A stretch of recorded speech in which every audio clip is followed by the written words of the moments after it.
all the time. It's not like daylight, but it's light all the time. You don't need a flashlight when you go outside, whatever time of day you go in. And that's what we are. It's nice and green because spring, that was last week and kind of this week. Summer will be next week, and then we'll be good. All right, today we have Chuck Gannon coming to us. Where are you coming to us from, Chuck? I'm coming to you all from Annapolis, Maryland. Holy cow. For some reason, I thought you were living in Utah, man. But, No. anyway, yeah, Annapolis. That's great. That's great. I saw some budget issues. As an old Academy guy myself, I went to the Air Force Academy, but then I went in the Marine Corps. And Annapolis, of course, that's a lot of my my officer fellows, once I got my commission, went to the boat school.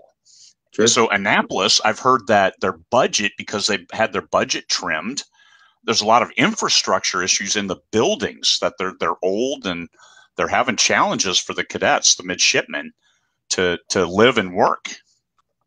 Well, I will tell you that if that is the case, they are not advertising it locally. Yeah, I guess I read it in military circles, but that is still probably a pristine, glamorous looking gem of the city. Well, it is, and the city has come up a long way since it had its problems in the '80s and the '90s, and it's a great place to live. It's we're extremely fortunate, I feel, to be here at all. That's great. That's great to hear. So, Chuck, give us a little bit of your background. You've been with Trad Pub after a sordid other career in the entertainment industry for quite some time now. Did you say assorted or sordid? Sordid with 2 D's. Okay. Yes, right. Well, and both would be accurate. So, so television career early on.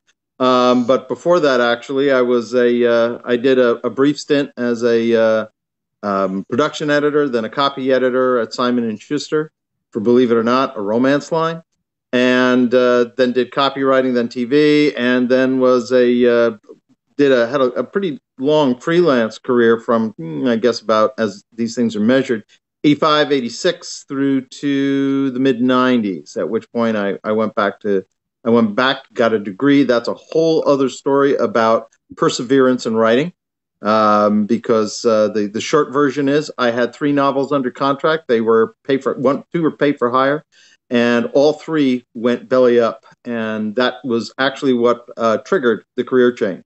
So, and then I came back to it in 2008, and here I am, Trad Pub. Okay, cool, good. Who do you publish with? Published with Bain. I've also published shorter things with Titan, and now I'm fortunate enough to have an indie imprint through Chris Kennedy Publications, which is and the imprint is dedicated to the Kane Riordan series, which is the name of the imprint is Beyond Terra. So I'm working in both worlds now. That's great. That's great to hear. And that's one of the reasons why I wanted you on, was to talk about that move to indie and what you're seeing in the community, especially Bain. Bain has always been good to its authors. Jim Bain was an all-star and helped science fiction authors move through the process and get their works in front of people. He didn't play by generally the big 5 rules, so that made a little bit of a difference. So that's a profound understatement, Craig. And by the way, I'm still not seeing you. I didn't get up to check. Okay. Chuck can't see me. So yes, I'm making all kinds of weird things. My hair, you can't see my hair. And my new growth, I'm working on this. This is something different too. So Chuck isn't seeing any of that, but Chuck's going to hop up, go check his computer to see the video, so then he can see me to get the visual cue. So hang on while Chuck departs, and I'll wow you with tales of wonder. Okay. No, not you, Chuck. Go ahead and take care of business. I'm wowing the fans, wowing the listeners. So I see Lawrence is online. Lawrence, looking good, buddy. Looking good. 20-book pack. How about that? 20-book pack space opera. That is coming on the 20th. We have our people. People have been uploading stuff to our special book funnel page. And holy smackerels, there's going to be something for everyone in that pack. and we'll be shouting that out on 20 Books, as well as through all of our separate lists and social media to say, hey, the 20 book pack is available. What we're doing this time around is 20 books for $10. All science fiction, all space opera is the theme for this go. And then we'll see where it goes from there. Book Funnel has gotten their VAT, gotten their issues squared away with the EU, so we can sell worldwide now. So we don't have to worry about upsetting any UK customers, German, any customers anywhere. Book Funnel is now cleared hot. They can sell worldwide. So that's a big step up from the Urban Fantasy bundle. And look, I think it's looking pretty good. The covers are wowing, and James Baldwin is putting together some ad graphics with all those covers. We'll get those sorted, set up, and have some stuff to work with. We'll work out some ad copy. But May 20th, a week from tomorrow, that set goes live for 2 weeks only for direct download from Book Funnel. Has nothing to do with Amazon or anybody else. And there we are. How's my timing? All right. You couldn't find it? Okay. I did finally find it. Okay, good. So we're there. We're talking about a 20 book pack, a grouping of 20 science fiction space opera books that are wide that we're going to sell directly through Book Funnel. And Lawrence Schoen is in on that. You know Lawrence. I sure do. I'm also telling you that just now, here's how bad the lag is on my computer via the Wi-Fi. I just sat down. Okay. Yeah. That's, see, remember when I said turn off the sound because it would be really annoying? Yeah, that's you hear yourself 10 seconds ago will be disconcerting to say the least. So Chuck, tell us about hybrid, making that move, and the big question that people will have is bringing over your fans from traditional, where your publisher actually owns the fans, as opposed, even though you might have had a relationship, it's still, when you go solo, you lose that access, that direct access. So tell us what you're doing to maintain your fans. One of the things I'll say is that I think from what I've seen, if you're in TradPub, your publisher helps you with the fans if you are one of the really big names. If you're not, and I know a lot of people who can tell this tale, you're kind of on your own. Actually, I find that Baen does better than most. I wouldn't say that they own your fans, but they maintain and have maintained a very live web presence for a long time. Great Facebook page. A decent amount of traffic comes in through there, more now with teleconferencing and teleconventions and things like that. But I actually sought out the indie side of thing. Went hybrid because I wanted to reach my fans. And I also wanted to reach new fans, because it's very obvious that although there's significant overlap, probably more at Baen than in other places, they're two very different audiences. And this to my mind, is a great way to reach out to people. I've seen that happen already. The Kane Riordan books, which are well known from the traditional side, they apparently struck a chord. But I'm also bringing a lot of people over to Chris Kennedy Publications. That's very clear when you take a look at who's reviewing the books. So that was actually the strategy that I came to Chris with, that I thought that we could sort of slipstream each other a little bit in terms of fan contact and audience building. And so far, that has not been a disappointment. That is what a good author-publisher synergy looks like. But I said own. What I meant was own access to the fans. Baen maintains their list that they send to all the Baen subscribers, and they promote it to all the places Baen promotes. Yeah. So that's what I meant by own. Maintaining. Okay. And this is something, if you're TradPub only, you still want to have a relationship with your fans. Absolutely. And a lot of them, that's what you have to do, because you're kind of responsible for your own marketing, your own brand. Your publisher hits the books, but it still comes back to you. And that's great that you've been maintaining that. So that list, what are you doing to ferment and build on that process now that you've come over? So the first thing I actually did that was indie or small press was I did an anthology, again set in the same universe. That was just about a year ago today. It came out. And that was with Eric Flint's Ring of Fire Press. And one of the reasons I did that as a Kickstarter was, there were a lot of reasons, but the bloody-minded reason, to use that British expression, is that was another outreach method. And one of the things that happened is that all the people who came in through that, ultimately I turned around when, just not too long ago, as a matter of fact, when I sort of redid my list, and said, hey, do you want to come along for the ride?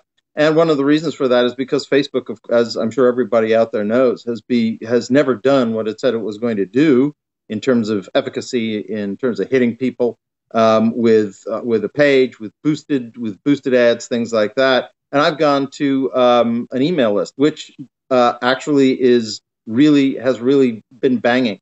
And that's one of the things that I did to start with, but I'm putting that much more effort into it now.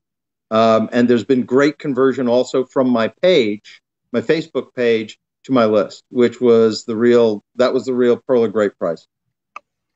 And that's the win, Chuck. And that's one thing we tell indies is newsletter is one way to reach your fan, because you have to maintain a relationship with your readers.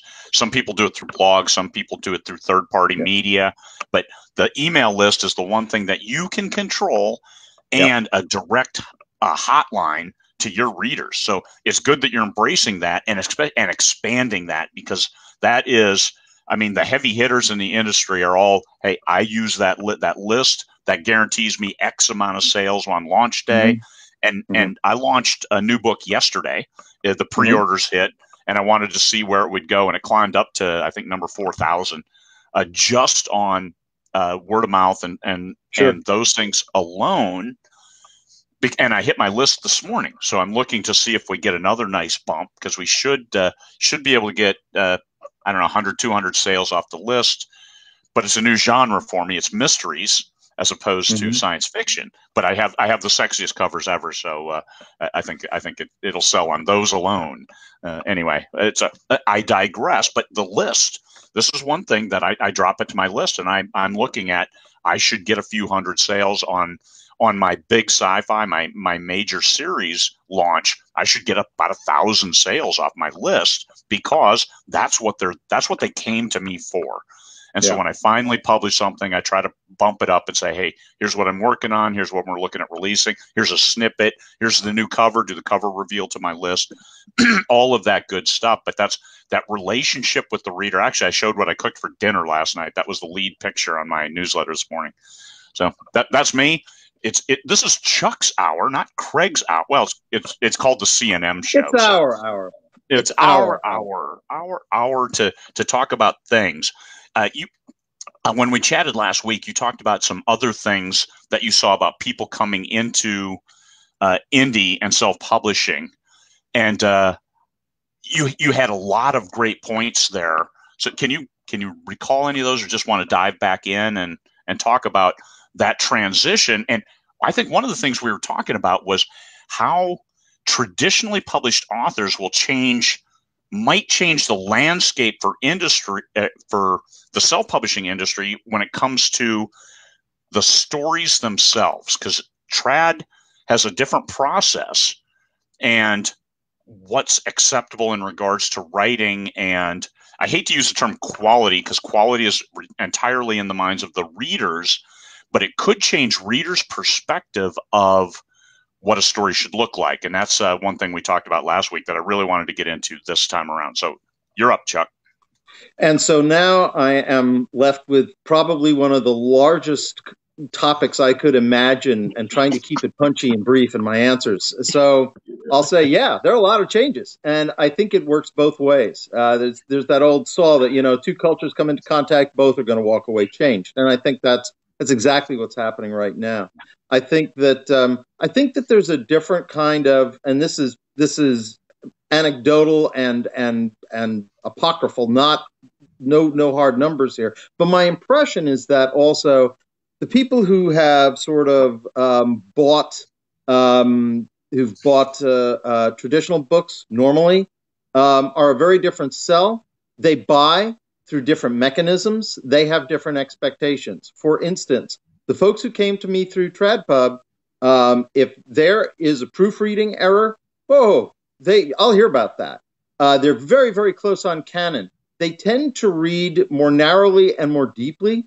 And one of the consequences of that seems to be, therefore, that I don't want to say it's a higher bar, but it's certainly a different kind of expectation regarding what they get in their hands. I think the other thing is because they're used to getting fewer books, although that's changing. That's one of the ways in which what I would call the indie pace, the indie velocity, is really impacting the nature of how you succeed as a TradPub author as well.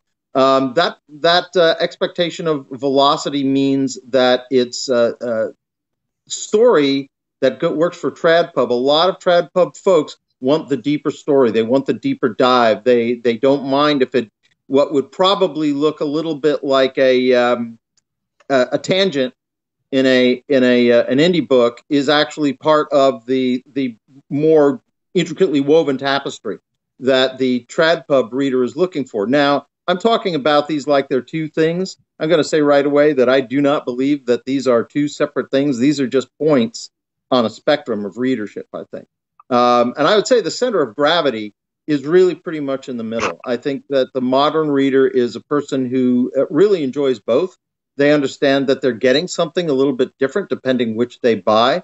But I think there's going to be a market, and this is where I think the real intermix is going to impact. There's going to be a sweet spot. And it's not like I'm aiming for it or anything, where, in fact, you are, in the course of your career and in the course of your brand, you are making sure that you serve what I'm going to call that sweet spot of reader who likes both things.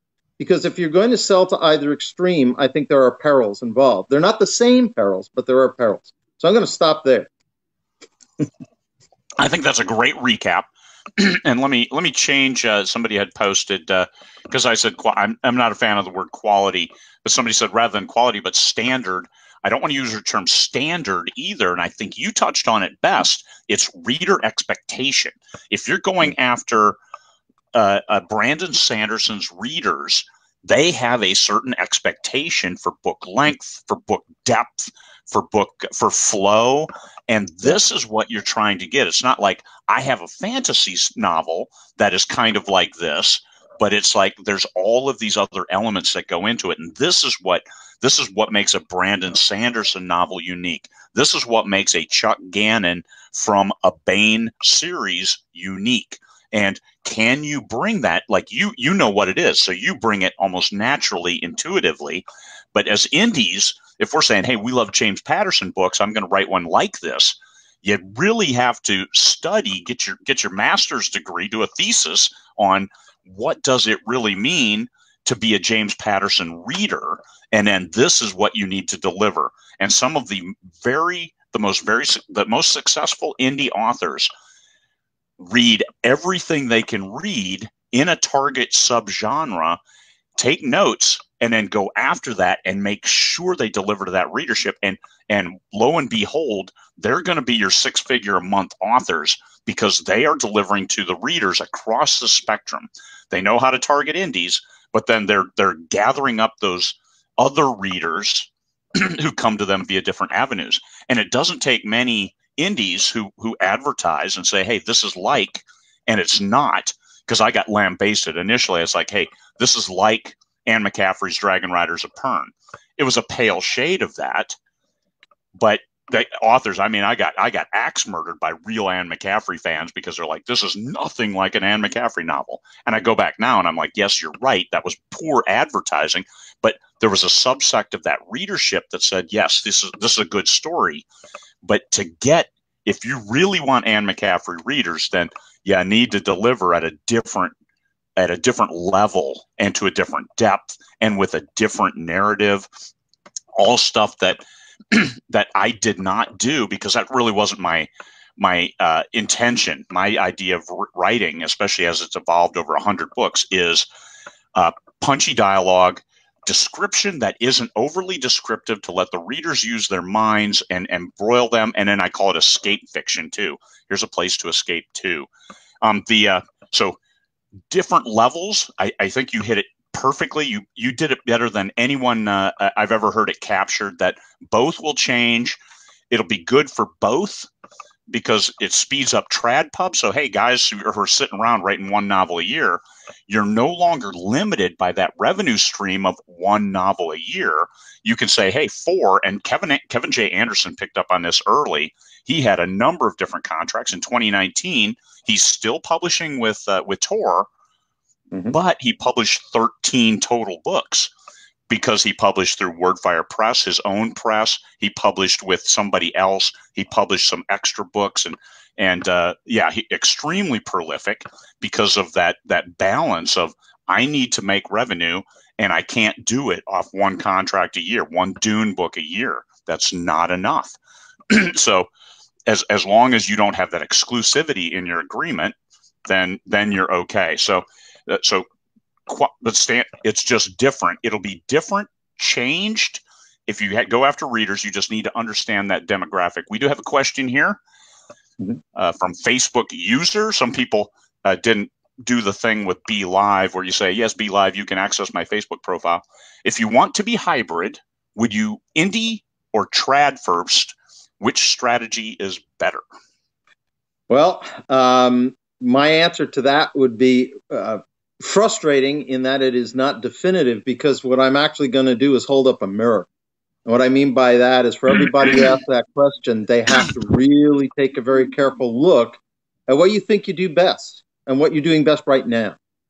Give you an example. If you're writing deep fiction, that is your instinct is to dive deep into the characters, deep into the story, build a fairly detailed world. My suggestion would be, even if you want to go indie, since that's what you're doing and that's what you're doing well right now, I would therefore, take the trad pub route in, or maybe a smaller press that is working more for a trad pub audience. And there are a bunch of those out there. Ring of Fire Press, I think, would be one. And there are tons of others. Use that to get in the door.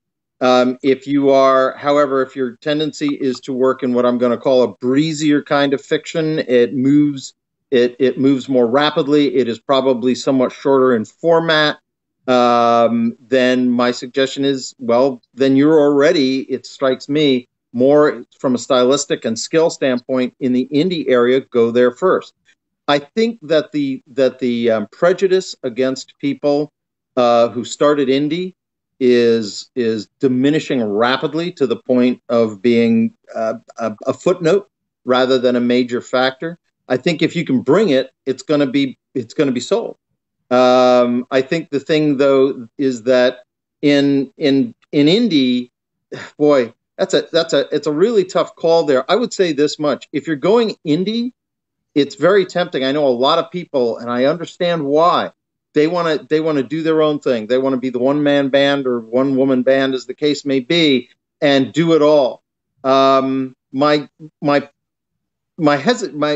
reason I'm not going in that direction is that it sure is a lot of work, and I don't know how you guys do it. I admire you. The first one that I did turned out to be much more of a labor than I thought.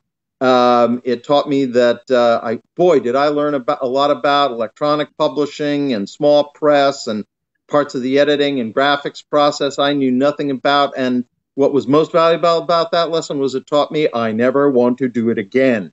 Because if what you really want to do is write, then you want to maximize your time writing. Now, I understand that, but if you want to keep all your money, you don't want to be paying it out to other people providing these ancillary services. So you got to make a choice in there, right? You're going to have to say, how much do I do? I think that also is a mirror moment, whereby, I mean, how quickly are you going to pick up these skills? How much do you enjoy them? How rapidly do you turn them around? What is your return on investment, is the other way of looking at this, for hiring people to do some of that stuff for you?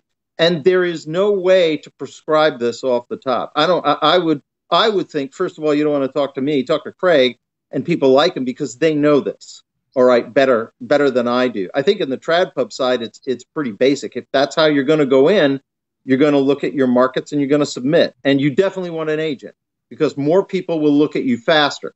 From an indie standpoint, I would think it's an entirely different set of answers and an entirely different success paradigm, which to me would boil down to, if I say I'm a writer and writing is my product, talking about this almost like an assembly line for a moment, then there's that saying, on Facebook, they say, oh, I'm networking. And there's that phrase, networking is not working.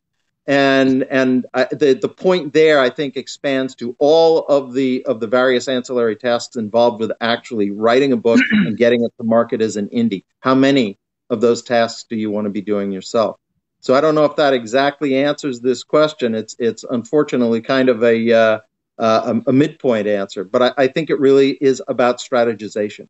And with you understanding yourself as the asset in the operation, and you strategize around the strengths and the challenges that exist for you, that asset. And it was a good conversation, Chuck. Especially you touched on a lot of points that people need to consider. Because as putting on my business hat, because I like wearing all the hats, I would say you have to look at your business strategy. Are you willing to pay somebody else 70 cents on the dollar to take care of all that other stuff so you can just write? So Are you successful enough? And also, are you willing to write a book and wait 2 years before that book is being monetized? And as an indie, I'm not going to wait 2 minutes. Once the book is ready, it's getting published, and we're going to start earning its keep. And then we're going to publish the next book, and we're going to publish the next book. And in that 2 years' time, because this is something I talked about with somebody else on my Judge, Jury, and Executioner series. Somebody said, oh, hey, the space lawyers are a big thing, and this is how my book is going. I've been working on this book, perfecting it. I'm like, in the 2 years since you first approached me with this concept, and I read that first chapter for you, I have published 9 books in this one series alone. Mm-hmm. And so your book is almost ready to be. It's in pre-order. The final's uploaded, so it's on the home stretch, right? 9 books, and that's just that one series. 9 books, and 50, 100 grand later. Whereas this one book, so it's now, and I've grown my audience, I've improved my ads. So all of this stuff, especially when you wear all the hats, you can improve at a lightning speed compared to if you're with Trad. And I have 4 books with an imprint of Simon and Schuster, so I'm hybrid as well. I published that book first. I unpublished it because I didn't have stuff right on it, and they republished into a 4-book series. And that book, nationwide bestseller. 2 weeks ago, I talked them into, hey, let's do a thing, and we hit it with a major advertising campaign. It hit, I think, number 51 overall in the store. Book 1 in a series. It was a 50,000-word post-apoc, but it was a survivalist. It wasn't zombies. Nobody really suffered greatly. Besides, 99.9% of the world dying, but that's beside the point. It was a happy and uplifting story. But that number 51 overall in the store, and then number 2, number 3, number 4, and there's still, I checked the numbers, it's still climbing. 3 and 4 are already climbing on a long tail. So my publisher is pleased. I'm pleased. Maybe Barnes & Noble will restock it because the demand will be there if they open back up, that is. And because it was in nationwide Barnes & Nobles. But still, I look at that, and that is the greatest example for me of, if I write, I can do this. And if I write and manage my business, I can do all this other stuff. And I have made orders of magnitude more money as an indie. I am in control more. There were a lot of frustrating moments. My biggest month ever was August of 2016 with this series. This is an old series. And this was Trad. They hit it. They published 3 books in 3 months, almost unheard of for Trad.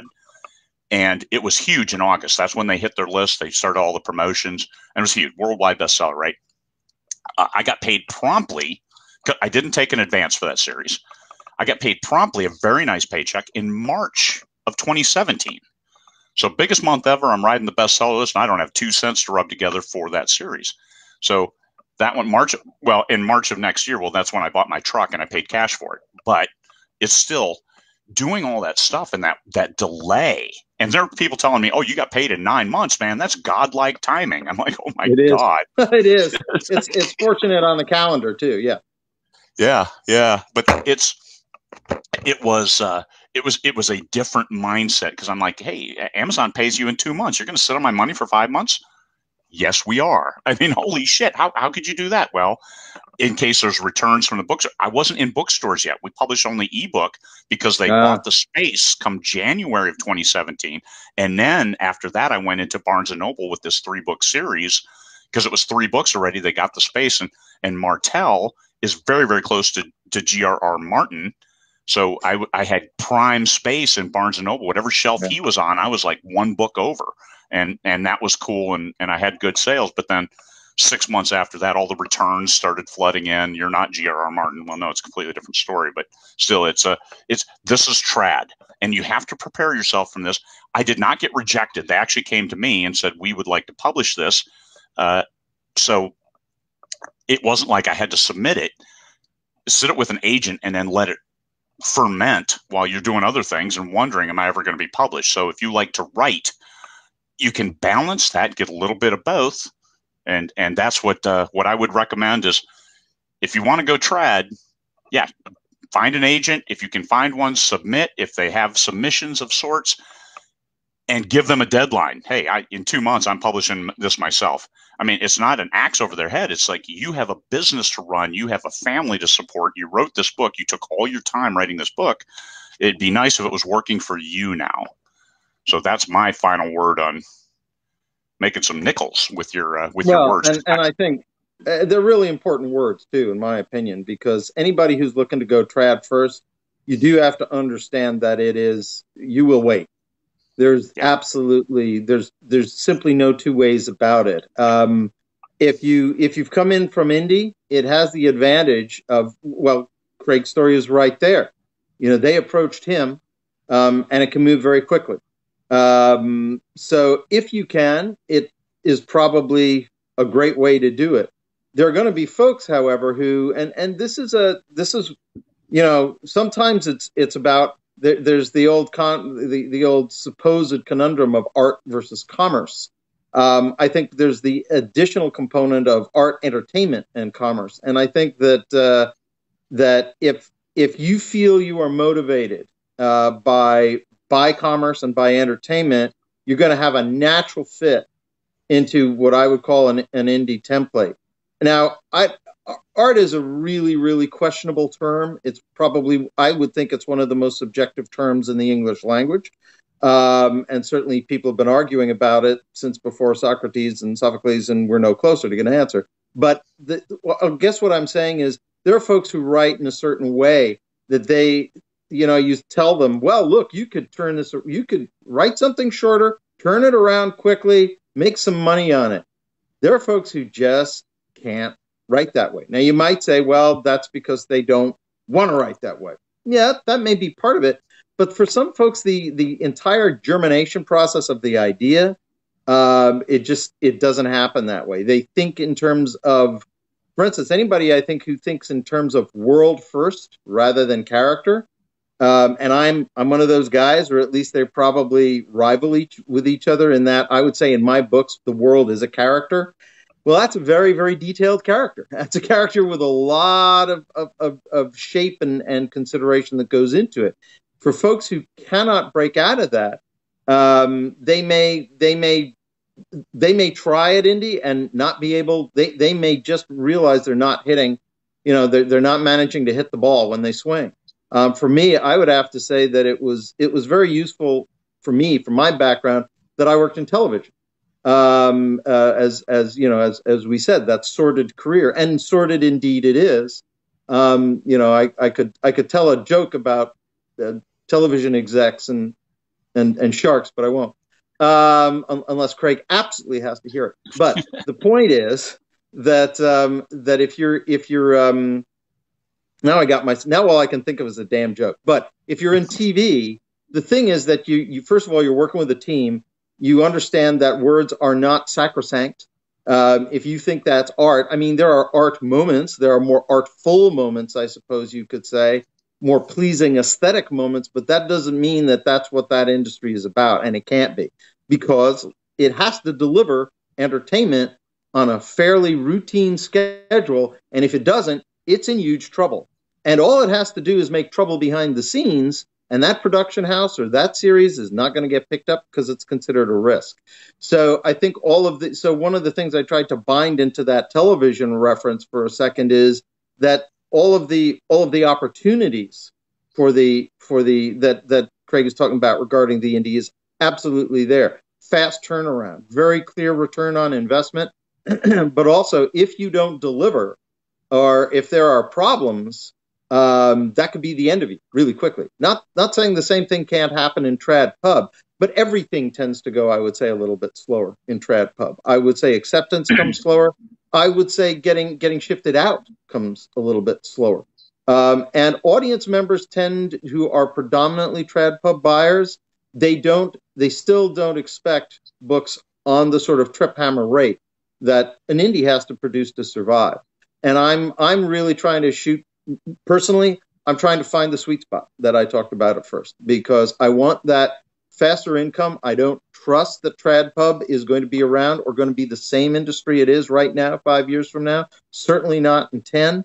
And why would I want to put all my eggs in any one basket? So this is, for me, it's great to be here, and it's great. I don't know if anybody, I'm certain that everybody's getting a lot out of what Craig is saying, but probably no more than me, because I am in the learn mode right now. So that's my take on it. And I always have to go back to, also, I failed to start the show with the right opening. It's Tuesday. It's Tuesday, day 1147 of lockdown and self-isolation for people. So Tuesday, just in case you're wondering, is it hump day yet? Is it yet another month? Yes, it's Monday again, the second time this week, or you could look at it that way. So Tuesday, on the traditional publishing model, for anybody who says, "Oh, I'm looking to go there," just understand that's not in your control. Whereas as a self-published author, everything is in your control up until the point that the reader actually buys your book. All you can do is influence to that point, but them buy, that's out of your control. But if you've influenced them properly, they'll buy. And if you've written a good book, then they'll buy the next one. And this goes back to one standard that trad set from the 60s. Yeah, we had books we didn't like, but they weren't bad books for a large section of readership. So trad used to understand that better. I think they've lost touch with a lot of the readers, and this is why indies have been able to penetrate so far into genres that previously they didn't even exist, because readers were looking for something that wasn't out there, and indies are like, yeah, I can write that. I'll add in one other thing. I think also the two things have occurred. First of all, before electronic really came along and broke out, there was a real issue with changes in pricing. All the components that go into producing and shipping and marketing and keeping in stores a physical book were getting more and more and more expensive. Then there was a landmark ruling. I think it was called Thorpe Power Tools, which basically said if there's books in storage in a warehouse, they're taxed because they're inventory. That really that was the death of the mid-list. And what that did at the same time, there were kind of two things that happened all at once. It was a big sea change. That was hitting right as electronic possibilities were opening up. So absolutely, I think that the indie market, the electronic market, has absolutely backfilled a place, and then blew it wide open. That trad pub was, for reasons not entirely under its own control, no longer able to keep a grip on. Yeah. And we do have a question that goes into what we're talking about. Isn't there an in-between option that's becoming very viable now, a consortium of indies? And yes, and Chuck is doing that. He is with Chris Kennedy Publishing, which Chris Kennedy is an indie. He writes his own books, and oh, by the way, he owns his own publishing company. His main product is ebooks because it's online. I know he has books printed as well, but still, and he goes to conventions. That's part of his brand, but it's still Chris Kennedy, an indie. Dakota Crowd is doing that. Michael Anderle is doing that with LMBPN. So all of these indies. So maybe we did a different term from then hybrid for somebody who's indie and also trad, but somebody who's indie and indie who publishes with an indie publisher and indie who also publishes with a trad, a triple Lindy. What do you think a triple Lindy? Sounds like a strange dance to me. But at any rate, maybe I think that what's going to happen is there are going to be so many breeds, mixed breeds that come out of this that it would be like trying to trace the pedigree of a mutt. And I think the most successful are going to be the mutts that we're all going to be self-evolving mutts. That's kind of what I think. We're going to look at our strengths. We're going to look at the market. We're also going to look at relationships. One of the things that made it really easy to work with Chris, and not saying anything negative about anybody else, but it was sort of that moment where all the planets aligned. It was kind of a grand conjunction. It's got to be the right person. You got to have the right vibe with them. You got to see that you got to have you almost have to come to the table with a fundamentally similar idea about the business and what you're trying to achieve, because that's probably baked into you and your own needs. So you could try to adjust to other people. And I'm not saying that that doesn't happen and can't happen successfully. But on the smaller scale that I was doing it, where you're not talking about hundreds of authors in a consortium, but more like dozens, and you're looking at one publisher who himself is a writer, this was the thing I'd been looking for, because I was starting to look at this back in 2015. To me, the handwriting was on the wall. But there's again, it's opportunity costs. How much time am I going to take looking for the right relationship, beating the bushes at a high rate of speed to try to find this hop over point, which is actually going to undercut the thing I am producing, which is TradPud books. So my feeling was keep putting myself out there, go to conventions, keep a very close involvement with the folks that I saw coming along, and let it sort of happen organically. And that's exactly what did happen. I know not everybody's going to have that luxury. I know it's not going to happen for everybody, but I would say try to find a meeting of the minds and a meeting of the purposes. Mutually beneficial, relationships from get-go are going to be the most solid. And that is the best point. Mutually beneficial. So this is, you look at it with your business hat on. Even if you despise the business and only want to write, you still have to look at how much income do I need, and what is the potential from trad, from an indie publisher, from me doing it all myself. Can I manage that? And you have to look at your own abilities, and that goes into the question we have on the screen. The pace of indie is really killer too. If it's your only income stream, while there's a benefit, it can also be a crusher to maintain. And this goes back to, with your business hat on, did you set yourself up to succeed or fail? And if you published a book a month, here, let me tell you a story. Last year, I published 30 books in the first 30 weeks of the year. And it was killing me. And 3 of those series did not hit. They didn't resonate. So now I'm out all of this money, because you do 30 books, try paying for 30 books of editing, try paying for 30 books of covers, try paying for 30 books of ads, and all of a sudden you're looking at this monumental spend. And I expected 1 or 2 to fail, but not 3 of those series. Not fail is a relative term, but one of them I rewrote in entirety. It's the Monster Case Files that I published yesterday. And it sold more books yesterday than the entirety of that 9-book series published over the run last year that I had published them. So just understand this. There's a different, when you package, when you put stuff together. So you have that to do. I had a year. I did the rewrite, got all new covers, very sexy. It's a better product now, and it is targeted towards the right readers. The second half of last year, first half, 30 books. Second half, I published 4 books and made just as much money, actually profited more in the second half than I did in the first half. 30 books or 4 books. So it's managing yourself and your readers and knowing your income streams. So I was killing myself writing too much when I overwhelmed my readership, and they were picking and choosing what to read. So I publish 4 books. They read 1 of those a month. Why not just publish 1 book and let them read that 1 book a month? And then the costs, oh my God, I cut my costs almost to nothing. And then so every book made money from the first day, which is a great place to be in. So my business hat on. So if you're killing yourself, I refer back to Jenna Marecki, who published her third book hits in September. That's the third book in 5 years. She's an indie who writes full time, but she has monetized her YouTube channel as an author, and she does certain things with it. It's a 10-minute video 6 times a month that she publishes those. So she has a monetization, a stream of revenue coming from that. But she's an author is her claim to fame, and she only has 2 books out. Now, they're great books. They're right for her genre. She markets well, but you have to market. If you publish less, no sweat. You just have to market more. We also have Jamie Albright, who spoke at last year's conference, making a full-time living, publishing 1 book a year as an indie.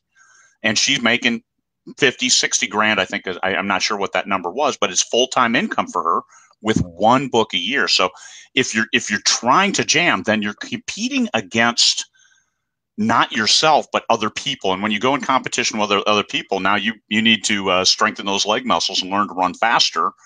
Or you can only go out with yourself and run the mile in 8 minutes. Well, tomorrow, next week, you want to be at 7:50. If you're only competing with yourself, you're going to have a much better life. So this is business, and some self-realization help is that please don't compete with others, because you get in a rat race, you're going to get trampled. I mean, it doesn't work for anybody during the running of the Bulls, which they canceled this year. So consequently, there were 0 running of the Bulls injuries in 2020. But there's always injuries, because guess what? You can't run faster than the bull. And they have big horns, and they're angry because people are yelling and shouting and drunk. So actually, understand. Craig, please compete with yourself. Can I ask you a question? Yeah, go ahead. Which is, so you cited these individuals, because this is see, like everybody else, I'm still learning. You're citing individuals who are actually writing at what would be considered almost a low pace today in the traditional publishing industry, which shows you that that's actually, it may not seem like going from 1 book a year as an average to 2 books a year average is a big deal, but that was not what traditional publishing looked like 15 years ago. I tell you that for sure. 2 books was considered quite a rate back then. Now it's almost kind of like a standard if you want sufficient velocity. But what I found very interesting is you were talking about, and I'm going to say that I'm going to go further, and I'm going to say, look in the mirror, but also understand that this business today is, unless you are one of a very few fortunate, you're an entrepreneur. And an entrepreneur means you may wear many, many hats. For instance, you were talking about one of them does a YouTube channel. I could do that a lot more easily, I think, than something more like, doing my own layout, or et cetera, et cetera. But the point is, and then this was the question to you, Craig, is what is it that you're seeing? Is there a common point? Is there a place of overlap on the Venn diagram of these 1 and 2 year, 1 or 2 book a year indie authors who are making it that big? Do they share some point in common? Yes. They looked at themselves and said, what am I good at?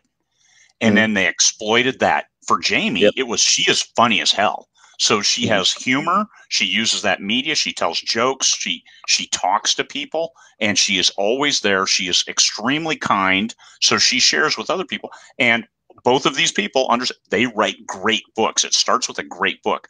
If you write 1 mediocre book a year, you're going to have problems. So it has to be a great book.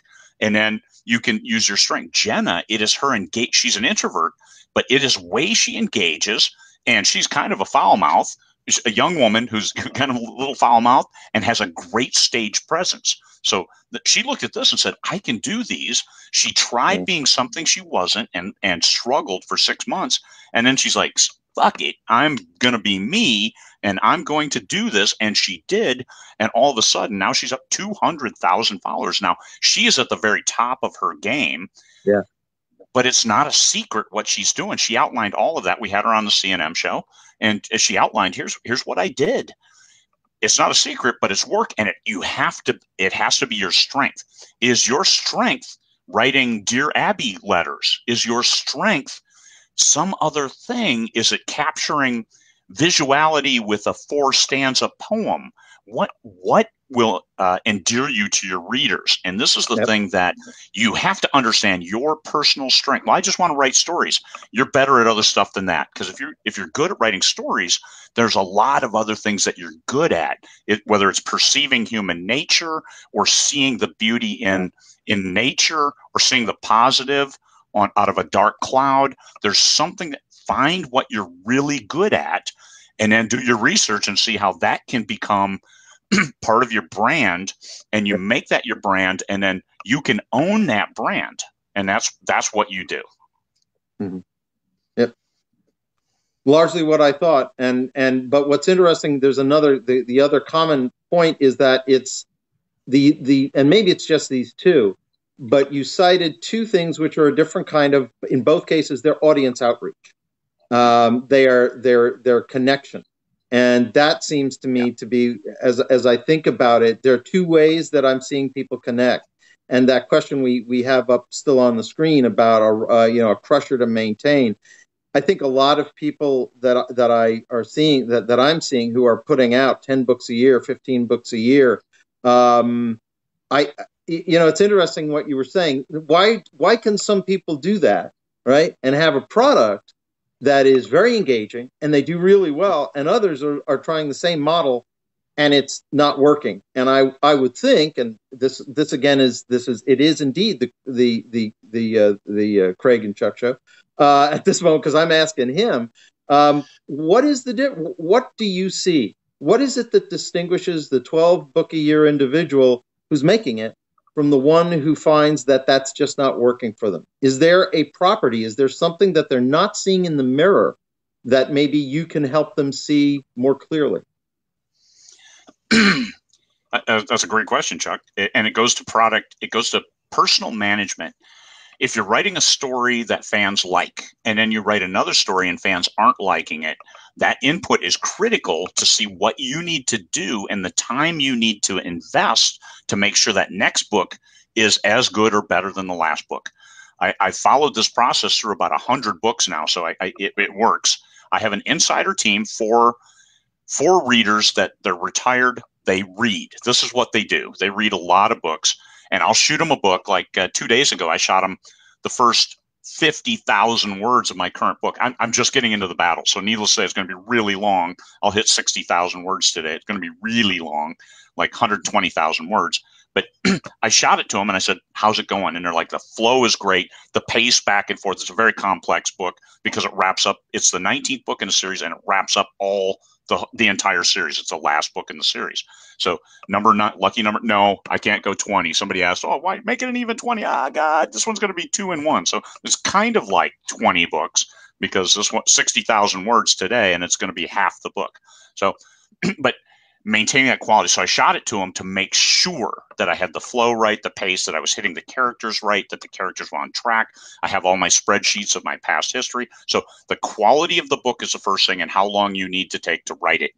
And I hate to say it, but right now I'm averaging 3,200 words a day in new material, in addition to everything else that I'm doing.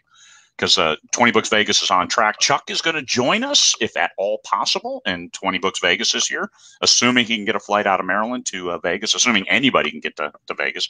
But so that's me, but I am ridiculously driven. I work 12, 14 hours a day, every day, 7 days a week. And now with every day being Monday, what difference does it make? Every day is a work day for me. No matter where I am. And now that I'm not traveling also, because I planned for 4 to 6 novels this year. Well, this book, when I finish it by the end of May, will be my 6th one that I've finished this year. So, and then I'm going to publish another one. I'm going to write a novella the first week of June, 25,000 words. I got the first 5,000. I only need 20,000 words. I get that in a week. and then start a whole new series. I'm jumping into thrillers. So I'm going to get that. I'm going to take about 2 months to write that, because that's going to be a lot of back and forth. I've got a developmental editor on that one, first time ever, because this book needs to be my magnum opus. I want this next this thriller book to be a killer. But that's me. I know me. I know I'm fanatically driven. I'm running the business side of it, but now I have people. When you make enough money, you can hire people to do things once you've learned what you need to do. And that's me. But one book a year, you just need to, marketing, advertising, you have to make it viable, or you have to adjust your monetary expectations. That if you want to make the similar amount each month, then you need to advertise. You need to market. Having a backlist, it gives you more stuff to advertise. If you have a series, you can focus all on book one and you make money on your read through. There's all different kinds of ways, but you need to focus one thing, and it all goes back to the reader willing to drop money for your book. So this is what you need to connect with, is the readers. You need to maintain that readership. And we talked about that right up front. People love Chuck Gannon because they love the complexity and depth of his worlds. He writes in series because then if somebody buys book one, he's expecting that they're going to go all the way through the whole series. And so the price of a book one ad is monetized across 6, 8, 10 books in a series. This is how you make money in this industry, whether you're trad, whether you're indie, whether you're anybody. Look at James Patterson. James Patterson, a new, or look at Lee Child. I know he just retired, but a new Jack Reacher book, and Jesus, it's book 900 in the series, and people dive in and they buy it. An instant New York Times #1 bestseller. Just understand there's a lot that goes in to hit that point, and you can get there if you write a great book and you get it in front of the right readers willing to part with some cash for it. So to come back to, all of which, I mean, one of the problems of being on television right now is that I also can't be looking down and take notes because I'd like to. But the thing that strikes me is that, once again, if you're talking about somebody who's writing 10 books a year and they're really making it, in other words, they write 10 books that work. And then somebody is trying that same model, that 10 books, and it's not working. Do you see a pattern? Is there something that the person who is not succeeding is a way they need to reapproach what they see in the mirror? Yes, that first book has to resonate. And this is what Michael Anderle calls the minimum viable product. It's an IT term for a software that works. And it works. It may not be optimal, but it works. So is your first book, is your second book, and this is what I ancillarily touched on with my insider team. They read the first 50,000 words to make sure it worked. Because, and this is, I ran book 7 of that series by them, and they're like, holy shit, this doesn't work. This is horrible. And I'm like, I took it personally. I'm like, oh my God, it's not horrible. It's great. It had flashbacks and stuff in it, and they didn't like it. I rewrote the whole damn thing because I had a hard deadline that I needed to meet. 22 hours, I rewrote a 51,000 word book. Yeah, that was fun. Don't do that. So I shoot it to them a little earlier in the process now to make sure that I'm on track. So every book, I conduct the minimum viable product approach on. I make sure my insider team, who are a good cross sample of readers, and if they like it, and 4 thumbs up, not 2, not 3, I need all 4. And the one that isn't, I'm like, okay, hey guys, and we talk about it as a team. And then, okay, here's how about this? And he's like, oh, that's good. And that'll take care of my issue. Because if he has it, then a certain section of the readers will. So if you've written 10 books, if your first book isn't an out of the world bestseller, and it could be because you're great at marketing, and then nobody goes on to number 2, your first book has problems. And this goes to the story. So you have, no matter what, first and foremost, your story has to be sound. So if you've written 10 books and you're not making it, there's something with the story where the readers aren't continuing. And if you've never been able to sell book 1, I would wonder, why did you write 10 books in a series where you hadn't sold book 1? Now, we tell people the third book is where you're really going to find traction. So if you've written 3 books and you're not getting any traction, I would caution you about writing more until you find out what the issue is and why you're not getting traction. And put on your business hat and examine it without being emotionally engaged, because maybe it's just the wrong genre for the right readership, or just it's a theme that nobody wants to pick up. If you can't find anybody who's willing to pay for your book, don't double down on that and say, well, I'm just not marketing well enough. You hit it across a broad section. You've done different things. A free book can work, but even a free book, it has to be targeted very specifically at the right readership. Now, out of all my books, I write pretty much the same genre. So if you like this, then you're going to like my next book, my next series. So it makes my marketing so much easier over time. Like and the thriller. Yeah, go ahead, Chuck. This is going to sound strange, and it happened in slow motion, but that actually has very much informed the Kane Riordan series as well. By which I mean, I looked at that and I looked at what would be for me the real candy? What would be the stuff I'd like to get to right away? And I looked at it and I said, I don't think that's going to fly right away. I think or what's going to happen is it's going to be, I don't know how many people that's going to appeal to until they've bought into the characters, they've bought into the world, they've bought into the flow, there's been enough action, and now I can introduce these other things, which would, it's the issue of a lot of people have great ideas about what they want to talk about theme. And I put that up in quotes because I'm having been a professor, I have seen themes kill more fiction than PowerPoint has killed ideas. By which I mean that if you start with a theme and then everything is orchestrated around that, it's going to read more like a sort of like a utopian project, like somebody. It's essentially it's a didactic novel. And that I don't think a didactic novel is, those two words, if they occur together, is like a red danger sign. And think of those alarm sounds we hear when the ship is about to self-destruct. That is what didactic novel equals for me. And I knew, given some of the things that I wanted to talk about, I couldn't load all the stuff in the front. I didn't want to write a didactic novel. I don't like didactic novels. But you can find yourself, particularly if you're a world builder, or if you love complex interplay of characters or intrigue, you want to put that all up front. Don't do it. Honest to God, don't do it, because you may love it, but the number of people who are going to love it with you are going to be vanishingly small. And that's, the thing is, can you find somebody who's going to like it? Sure you can. But 7 people is not enough to sustain a career no matter where you go. And that's one of the things so what I did was essentially I knew how I was going to parcel out a lot of ideas and a lot of, for lack of a better term, themes in the series over the first 5 books. And it's kind of strange because I'm finally getting to the point where the wheels really come off the bus, and it goes in a totally different and I think pretty thrilling direction. Not that it hasn't beforehand, but there was a point I knew I wanted to get there.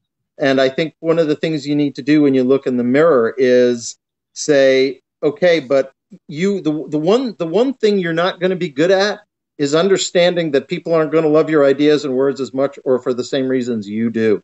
And translating that enthusiasm and knowledge that you have inside yourself into a pace that's going to build them in is a thing that I think I've seen different problems with that in traditional publishing and indie publishing, but I think it's kind of craft advice for writers in general. I am loving me some Chuck Gannon. I have to admit, during your minor diatribe there, I was laughing so hard, tears were running down my face, and my eyes are all glossy from crying.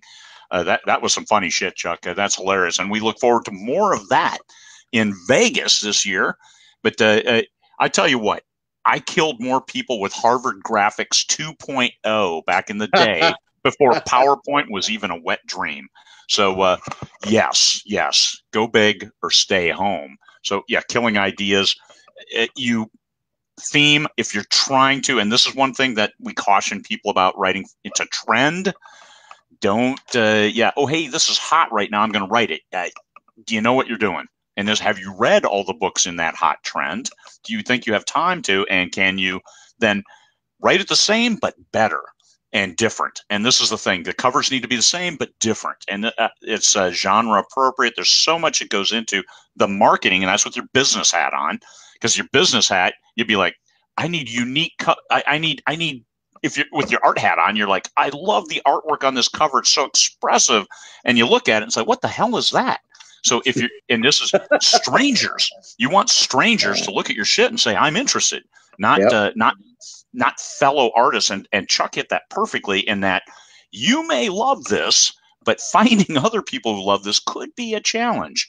And they're not going to come along with you on this gondola ride down empty canals filled with sharks. So, or whales, or seals, or beavers. I forget what they showed in Venice. Dolphins. That was it. So beavers. Same. I mean, anyways, sea beavers. The so anyway, we've been on for a little over an hour. It's been a great talk. More Chuck Gannon. I know people want more Chuck Gannon. I wish Chuck could see me. He's on his phone with the app, and his phone won't show me. And we don't know why. We played around with it before we came online here. We checked the facts. We jumped on BeLive. I Googled it, and I have been denied. Chuck was denied. So we have this workaround where he can see Facebook, but it's 10 seconds delayed. So he can see that I'm wearing a super cool Rush Caress of Steel sweatshirt because, of course, I have a collection of Rush shirts. And we had a good conversation today about all different kinds of things, but the different elements that readers are looking for, that's what we'll call them instead of quality or standards or something. If you're going to penetrate a market, understand what drives that market. And if you want David Weber readers, you need to understand what drives those readers, not necessarily and specifically how David Weber writes. And David will be in Vegas as well with us. So, you know that, and hopefully you guys can do a tag team on one of the presentations. So all kinds of opportunity. And yes, Judith, if you don't have a Rush album, you need to get not just one, but all of them. Just buy all of them. Go buy all. It doesn't matter what it costs. It's worth it. All right, everybody. Today we've had Chuck Gannon on the show. Tomorrow I will not be on this show. We won't have a CNM show tomorrow because I'll be on with Joe Solari in the business of writing, and then we'll publish that later in the day. But we'll do it'll be a recorded spot and better with post-production stuff. And then Thursday will be Michael Anderle taking over the CNM show. Friday, I don't have anybody yet. And Saturday will be the CNM show, Craig and Michael, as we're talking about 40,000 members of 20 books to 50K. We should be close. Hopefully we crossed it by then so we can celebrate. Yay, we got 40. Even if we didn't, we're like, soon, we can see it. We can sniff it. It's almost there. But anyway, final words, Chuck. It was great fun coming on, and I wish everybody to find what their calling is. It's a slight boost onto that, but I know a lot of people who want to be writers. They're wonderful editors. And sometimes the first thing you latch onto is not going to necessarily be the thing you do, but there is something you love. Find it, do it. You will succeed. Thank you. Great advice. Everybody have a great day. Peace, fellow humans. Thanks for seeing me.